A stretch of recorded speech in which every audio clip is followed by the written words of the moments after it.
What's going on, everybody? If you don't know, now you do know. You're officially tuned in to a very special edition of the Hfwb podcast series.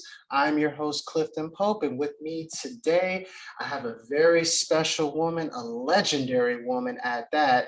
Some people may know who this person is, others may not, but just in case you don't know, if you remember the name Dr. Hector P. Garcia, for those who are living in the coastal bend listening right now, this will definitely ring a bell to you. I actually have the daughter herself of Dr. Hector P. Garcia with me, Ms.Cecilia Garcia Akers. Keywords Akers, because of course she just recently celebrated her anniversary, if I'm not mistaken, right, Cecilia? That's right, 44 years. Congratulations on that, by the way. And it's funny because I want to say, like, when we was at our event, that the NAACP event a couple of weeks ago, I remember, I think it was your husband who I met originally, and I passed on my information to him, and that's how we got in contact, and here we are today. But overall, Well, I'm happy to be here with you. I appreciate it so much, Cecilia. It's an honor, and I'm just taking it all in, like, slowly but surely. But for the people who are listening right now, Cecilia, tell them a little bit more about yourself and what's your background overall. Well, I am Dr. Hector and Wanda Garcia's daughter. I am one of three daughters. I was born and raised in Corpus Christi. And I got my degree in physical therapy from UT Galveston, but I met and married my husband, and we moved, and we live in San Antonio, Texas now. So a few years ago, we decided to start our own foundation named after my father. So that's basically, I still do physical therapy, but I really want to spend a lot more time promoting and developing the foundation across the country. And it's something that needs to be done because his story needs to be heard. Because everyone, of course, in the South Texas, and I'm sure the whole state of Texas knows his story, but people nationally, I feel like, need to understand his story a little bit more, especially from a Hispanic heritage perspective. Because the way I look at it like this, Black people and Hispanic people are kind of one and the same in a way, because we go through the same struggles, but just different cultures at the end of the day. It's kind of like, it's like they say, black and brown pride, right? That's the way I fully believe in it. And it's like, I have nothing but the utmost respect for Dr. Hector P. Garcia and his legacy, because he made an impact within this area that a lot of people don't even know about, realistically. And I'm sure you have multiple stories you can talk to, of course, the people listening right now about that, which I'm actually going to get into in just a second. I was going to ask you, you mentioned, of course, you practice physical therapy. How did you get into that? Here we go, we're back. We are back, yes, indeed. And what I was actually going to ask you was that you mentioned that you practice physical therapy. What made you want to get into physical therapy, and what drove you towards doing that? Well, that's a good question. My father had plans for me to go to medical school. That was his dream, for me to practice medicine with him in Corpus. So what happened was I couldn't get in the first year. It was very competitive. My MCAT score was too low. And so I had physical therapy when I was in high school because I hurt my knee doing cheerleading, of all things. So anyway, I went to a physical therapist and rehabilitated myself. And I just had great admiration for that. And so I decided to go that route. And I think it's been a good career for me, 45 years of doing physical therapy.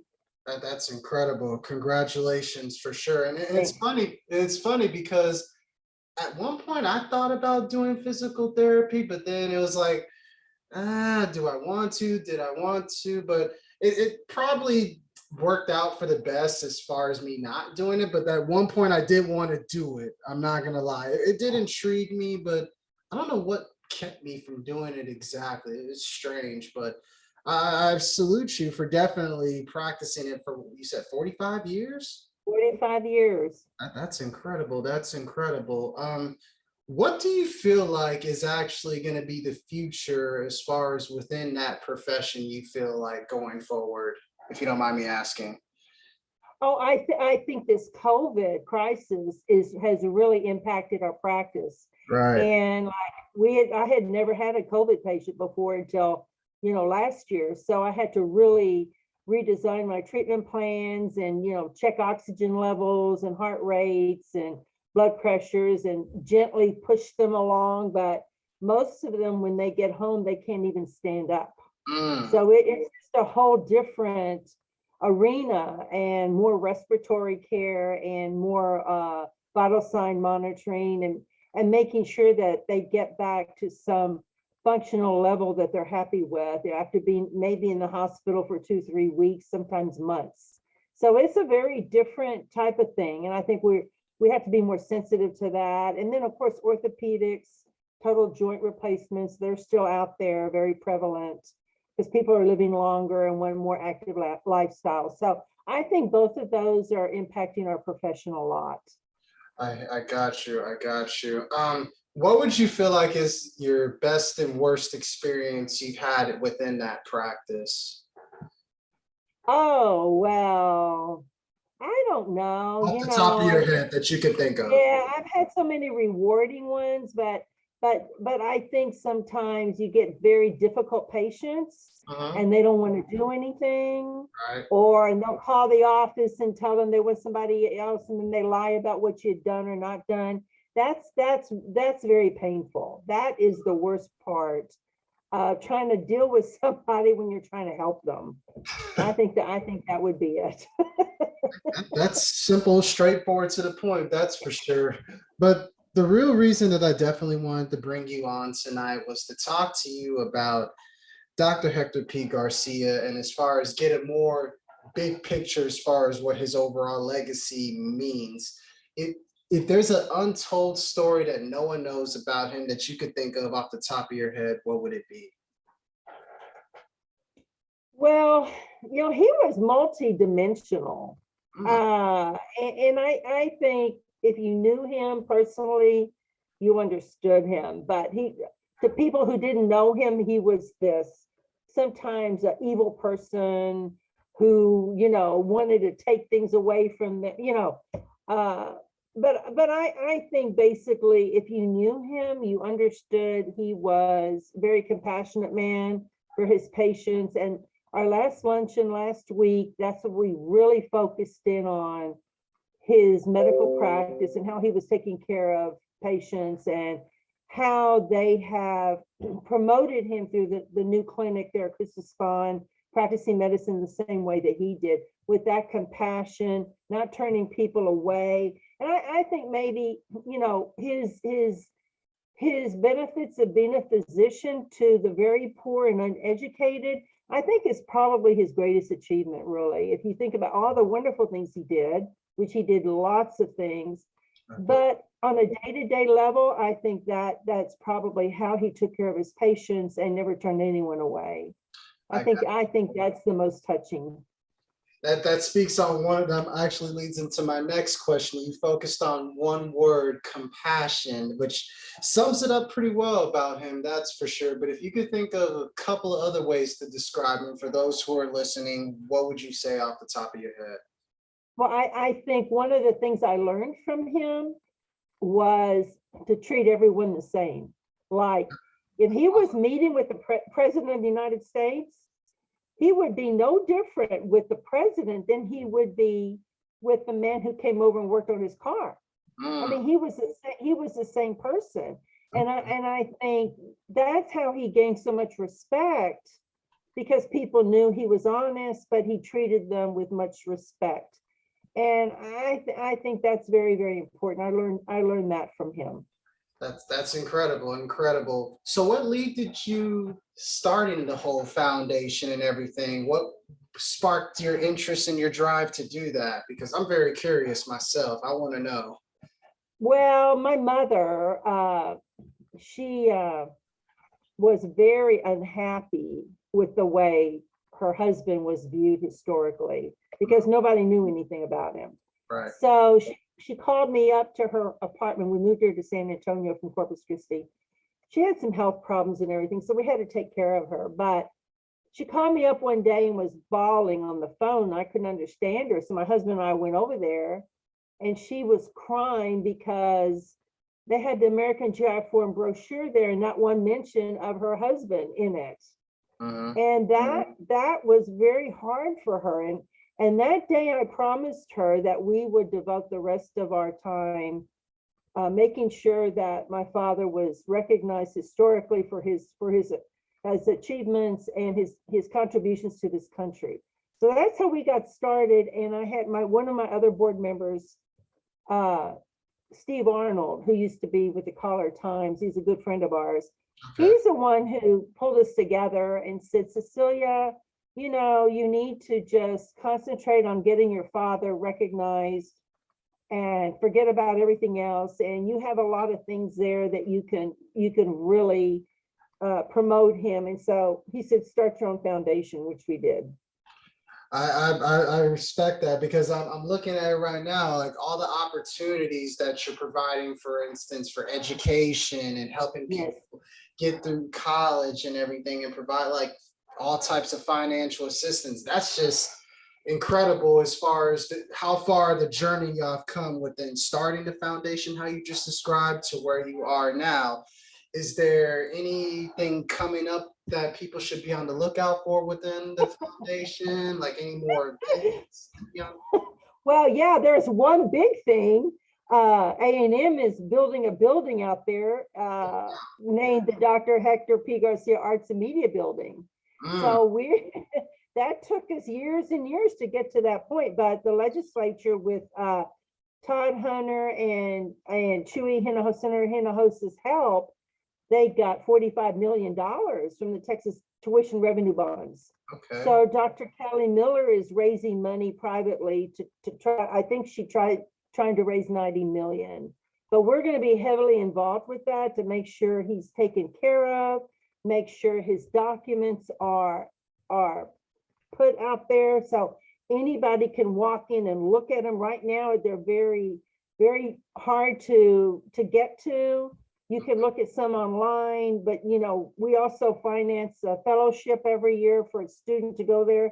So we're doing what we can, but this building, I think, will help a lot for just the general public to understand more his contributions and his struggles to achieve civil rights, freedoms, and healthcare initiatives and different veterans' rights. He did all of that.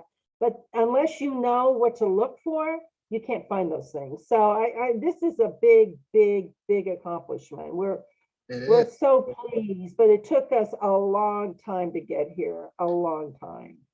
And we're going to continue to keep on pushing, and we're going to continue to get better out of all this. And that's what I hear. And I'm so proud of you. That just deserves like a round of applause within itself. Thank you. Of course. Well, you know what? He deserves it. It's not like I just want his name on a building. I mean, he's a great historical figure. Yeah, he is. I mean, he needs a building named after him on the campus that stores his collection. I don't think that's a no-brainer.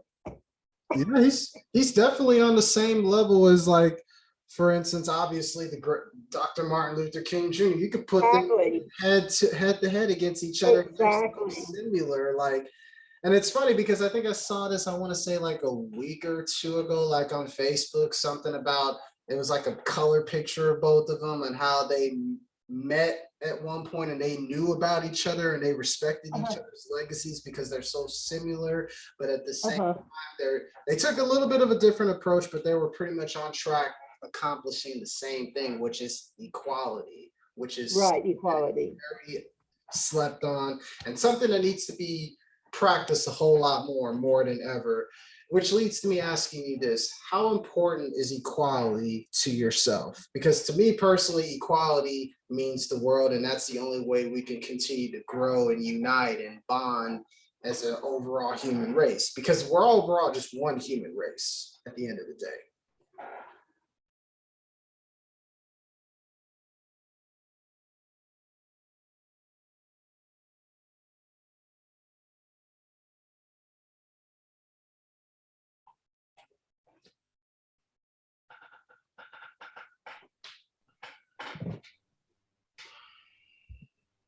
There you go.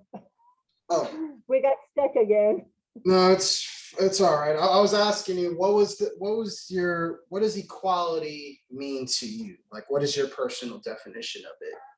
I think that anyone, I don't care what their color of skin is or their educational level, has the right to a decent life. And that includes being able to go vote unmolested. That's the first thing. You should have access to quality health care Right. and a quality education.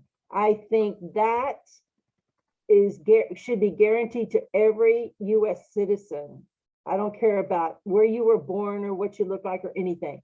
Those three things to me are equality. And when you have people who are trying to suppress you to go vote, keep you out of getting quality health care, I mean, that's just morally wrong. It really is. And I think we need as a country to do a better job. You can't win your own election on your own merits. What the heck are you running for?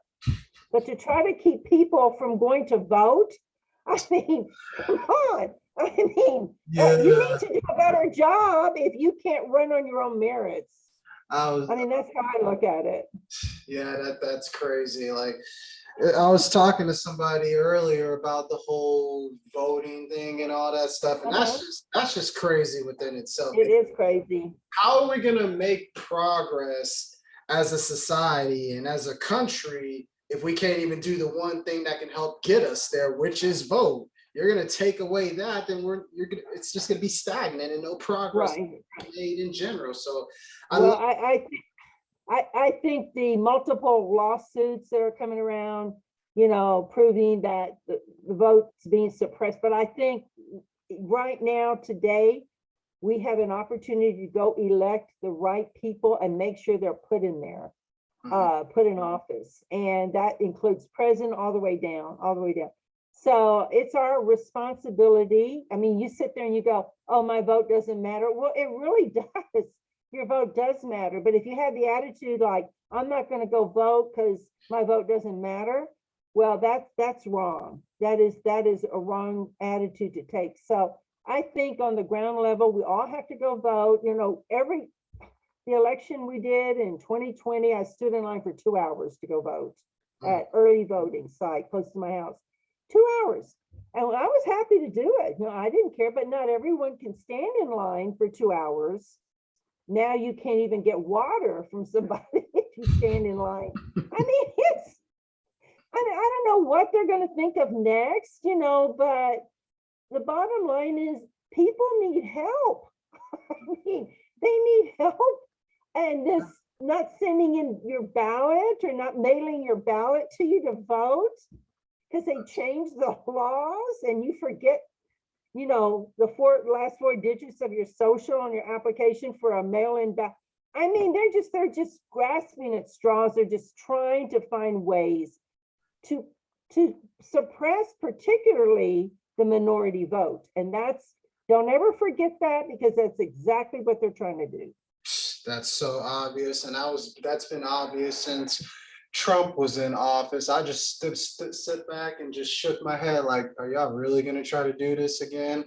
But overall, I want to try to make a little slight shift and focus on one word here: education. How important is that to you personally, and how important is it to the foundation going forward? Well, we have put all of our funding into educational initiatives. Not all of them, because we do help Christus Fund with their indigent care services. We have promised them $50,000 for that. But we have endowments at UT Galveston. We have our first medical student this year. He's from McAllen. And we put several at Texas A&M Corpus Christi. We have given money to Kingsville, Del Mar College, Incarnate Word Academy. Just what we do is we go and build relationships with, that's what we do. We go, my husband and I particularly go build relationships with institutions and develop a good relationship. And then we sit down and we talk about what are your needs as a school, and then how can our foundation help you? But it's not like just giving money to people. We just can't do that. We have a 501c3, so we're not even able to pick the recipient. The school has to do that. Okay, okay. But it's good though that you and your husband are definitely trying to take that next step as far as making a difference and seeing, okay, what is it that you need from us? What can we do Yes, to help? And that's all you really can do. I mean, that's how you start the process of growth and all the way around for the better for both parties. I that's agree true. with you on that, definitely. My last question I have regarding the foundation, where do you see the foundation, the Hector P. Garcia Foundation, in the next 5 to 10 years in your eyes? Wow. I mean, we've experienced so much growth right now. We're just being open, in operation a few years, but we Mhm. got to get that building done at A&M. That is critical. And I always ask my husband, what am I going to do after that building's done? He says, oh, you'll think of something. But I think more, he says, you'll think of something else. He always tells me that. But our plans have been very, that clinic at Christus Spawn didn't just happen. This building is not going to just, we have made plans, we have collaborated, we have done a lot of behind the scenes politicizing, with people in state government, uh, Texas State House, Texas Senate. We have worked with them to make sure that my father is taken care of. And, he could never get a national holiday because they said they don't give them to individuals anymore. We were told that a few years ago. But I think probably more on a national level, we need to work harder on that. Sure. To get his message out, and we're getting a lot of hits on our website from all over the world, really. So I mean, it is promoting him, and probably more on a national level. We would like to see the foundation work towards that. Those are great goals to have. And honestly, I feel like if Martin Luther King could have a federal holiday, I feel like Dr. Hector P. Garcia should definitely have a federal holiday based on what I mentioned earlier, as far as their similarities and them being looking Right. eye to eye like Mhm. that. So that definitely needs to happen. And I could see that happening probably within the next 5, 10 years, if everything works out. We could have to work on it. Yeah, that's that. Continue to make progress, and I really hope to see that. That would be a beautiful thing, and that'll show that, hey, equality is officially taking over America, like it should have been a long time ago. But Yeah.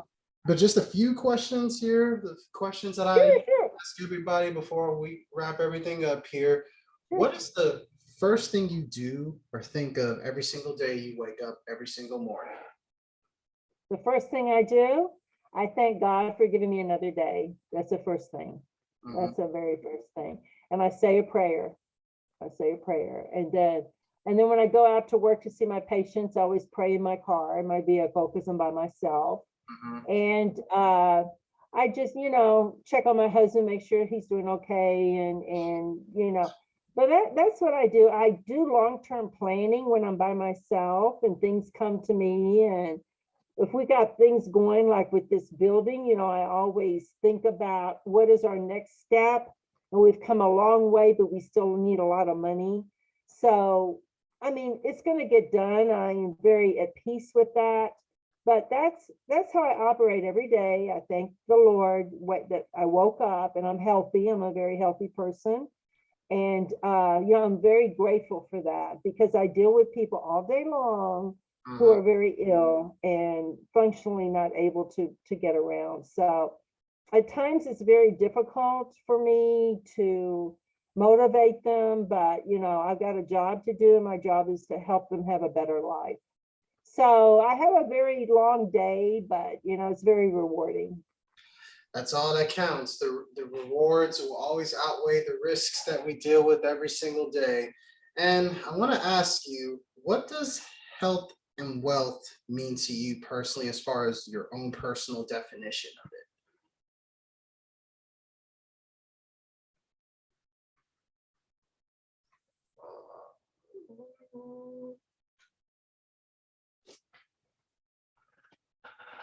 Abuse,